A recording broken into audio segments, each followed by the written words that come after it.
साथियों,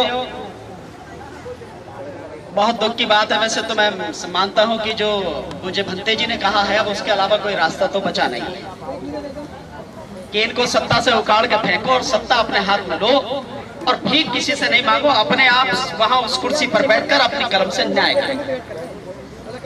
अब यही वक्त आ गया है और मैं बार बार कहता हूं कि 2024 के बाद अब कुछ बचना भी नहीं है। डॉक्टर रितु की लड़ाई बहुत ही जेन्युइन लड़ाई है। दिल्ली यूनिवर्सिटी में, जो सेंट्रल की यूनिवर्सिटी है और देश की राजधानी में है, वहां अगर इतनी गंदी मानसिकता के लोग प्रिंसिपल बने हुए हैं जो जाति के नाम पर अत्याचार करते हैं, अन्याय करते हैं और फिर भी उनके खिलाफ कोई कार्रवाई नहीं होती है, इससे बड़ी दुखद बात क्या होगी। जिस तरह से महमूद भाई ने संघर्ष करके अदालत के माध्यम से एफआईआर कराई, इन्वेस्टिगेशन क्योंकि एससी एसटी के मसलों में एसीपी करता है, तो पहले कोई एक शर्मा एसीपी था, उसको हटाया गया और दूसरा जो आया उसने तो बेड़ा गर्क ही कर दिया। और मैं कहता हूं अगर कहीं मिल जाए तो उसके कपड़े फाड़ने में कसर मत छोड़ना कि वो हमारे अंदर का भेड़िया है, वो हमारे ही समाज का आदमी है। वो केशव नाम है उसका।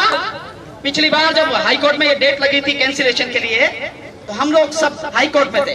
उसी ने कहा, कोर्ट में कहा, कोर्ट की ऑर्डर शीट में लिखा है ये कि हम उन्हें अरेस्ट नहीं करेंगे, किसी तरह की हम कोई उनके खिलाफ कार्रवाई नहीं करेंगे, ये कोर्ट में कहा उसने। तो हमारा ही आदमी एसीपी होके हमारे ही खिलाफ अन्याय करता हो, क्या उनको दंड मिलना चाहिए? मैं समझता हूं भंते जी ने जैसा कहा कि ये जो आपके एमएलए एमपी बैठे हैं, जबकि आप आए आपके बीच में वोट मांगने, तो इनकी चड्डी तक उतार लो। ऐसे इन अधिकारियों की भी हमें दुर्गत करनी होगी, सामाजिक बहिष्कार करना होगा, तभी इनको भी अकल आएगी। लेकिन प्रशासन ये ना समझे, पुलिस प्रशासन ये ना समझे कि अगर तुमने चार्जशीट फाइल करवा ली, चालक इसे और अरेस्ट नहीं किया, तो बाकी कोई कार्रवाई नहीं होगी। निश्चित रूप से होगी, उस एसीपी के खिलाफ तो होगी ही होगी, औरों के खिलाफ भी होगी। जो लोग इनको बचाने में लगे हैं, प्रिंसिपल को, रजिस्ट्रार को, इन लोगों को तत्काल प्रभाव से उन्हें बर्खास्त करना चाहिए। केवल सस्पेंड नहीं, बिल्कुल नौकरी से उन्हें टर्मिनेट करना चाहिए, क्योंकि इतना जघन्य अपराध उन लोगों ने किया। मैं अभी 4 दिन मध्य प्रदेश में था, सुबह ही अभी पहुंचा हूं। अन्याय कहां तक होते हैं आप इसका अंदाजा लगा लीजिए। वहां की भी बताता हूं, लेकिन यहां की बता रहा हूं आपको कि 2700 प्रोफेसर की जगह हमारी खाली पड़ी है दिल्ली यूनिवर्सिटी में, भरी नहीं जा रही, 2700। इसके अलावा एक यहाँ का मुख्यमंत्री है केजरीवाल, बड़े ढोल पीटता है कि मैंने ये किया, मैंने वो किया, वो किया। उसी केजरीवाल ने सरकारी स्कूल, 50 सरकारी स्कूलों को मर्ज कर दिया। और वही केजरीवाल कहता है कि 4 लाख बच्चे प्राइवेट स्कूलों से निकल के सरकारी स्कूलों में आ गए। जब सरकारी स्कूलों में आ गए तो सरकारी स्कूलों की संख्या हमें ज्यादा चाहिए या उनको मर्ज करके आप कम कर रहे हो? इसी से उसकी बेईमानी आप समझ सकते हो। तो बेईमान एक नहीं है, सारे एक ही नस्ल के हैं। वो भी आरएसएस का आदमी है, ये सब भी बैठे हुए आरएसएस के आदमी हैं। देश की सभी यूनिवर्सिटियों में 99% आरएसएस के आदमी बैठा रखे हैं लोगों ने। हमारी लड़ाई बहुत बड़ी है, बहुत लंबी है। हमारी शिक्षा को खत्म किया जा रहा है, हमारे जो लोग शिक्षक हैं, प्रोफेसर हैं, उनको लगातार परेशान किया जा रहा है। सबको मिलकर लड़ाई लड़नी है साथियों, किसी एक की नहीं है। कोई एक बचेगा नहीं। कोई समझता हो कि एससी है उसी पे गाज गिर रही है, नहीं। एससी, एसटी, ओबीसी और माइनॉरिटी सभी इनके निशाने पर हैं। मैंने अभी जो आपको बात बताई कि मैं 4 दिन से वहां पे था मध्य प्रदेश में, अभी आया हूं सुबह। मध्य प्रदेश में बड़ी मजेदार बात हुई है, जरा सुने इसको भी। राज्य सरकार ने 1 लाख भर्तियां निकाली हैं। ओबीसी की कितनी होती है आरक्षण के हिसाब से? 27,000। और ये उस प्रदेश में है जिसका मैं आपको आंकड़ा दूंगा तो आपकी मतलब जमीन निकल जाएगी पैरों तले। उस मध्य प्रदेश में 16% आबादी एससी की है, 22% आबादी एसटी यानी आदिवासियों की है। कितनी होगी? 38%। 50.5% आबादी वहां पर ओबीसी की है। कितने हो गए? 88.5%।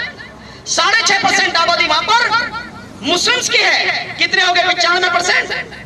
5% है ये ठाकुर, बामन और बनिए जनरल, जिनको कहते हैं 72 साल से राज कर रहे हैं। मैं उनको कह के आए, एक लाइन में तुम खड़े हो गए तो इनको ये धरती मध्य प्रदेश के भागने के लिए कम पड़ जाएगी।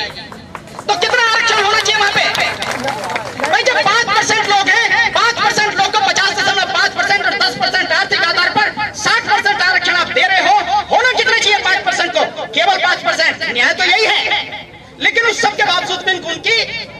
नियत कितनी खराब है इसको देखें।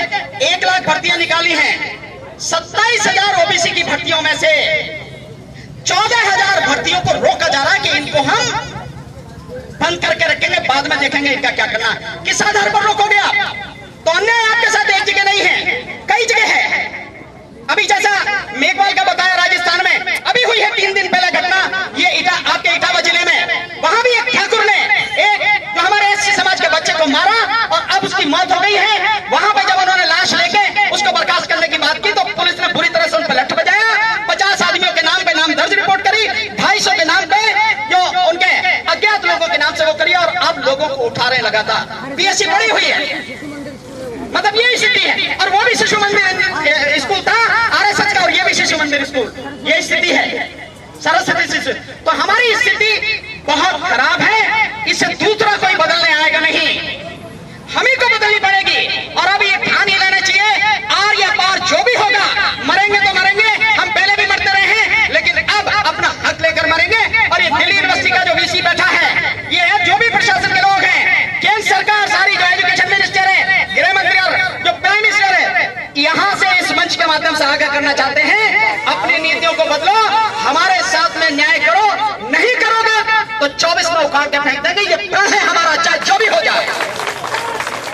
तो साथियों, इसी के साथ मैं अपनी बात खत्म करूंगा, लेकिन आपसे विनम्र निवेदन करूंगा, जब भी ऐसी लड़ाई हो साथियों, लड़ने के लिए जब तक आंदोलन चले तब तक खड़े रहना चाहिए उसी जगह पर, भागना नहीं चाहिए, कभी इधर चले गए कभी उधर चले गए। ये काम हमारा नहीं, लड़ाई ऐसे नहीं होती। मैदान में जब आ गए तो जब तक आर पार नहीं फैसला नहीं हो जाता तब तक कहीं को मैदान छोड़ना है, मैदान में ही रहना है। इसलिए साथियों, ये निवेदन करते हुए कि इकट्ठा होंगे, औरों को करेंगे, मिलकर अपनी लड़ाई लड़ेंगे, और अपने वो लोग चाहे पुलिस डिपार्टमेंट हो या किसी भी डिपार्टमेंट में जो अपने ही समाज के साथ गद्दारी कर रहे हैं, जिस एसीपी को, इस प्रिंसिपल को, रजिस्ट्रार को अरेस्ट करके जेल में डालना था, जो कानूनन जरूरी है, ऐसे एसीपी, डीसीपी या कोई भी हो, बख्शेंगे इनको भी नहीं। बहुत बहुत शुक्रिया। जय भीम, नमो बुद्धाय।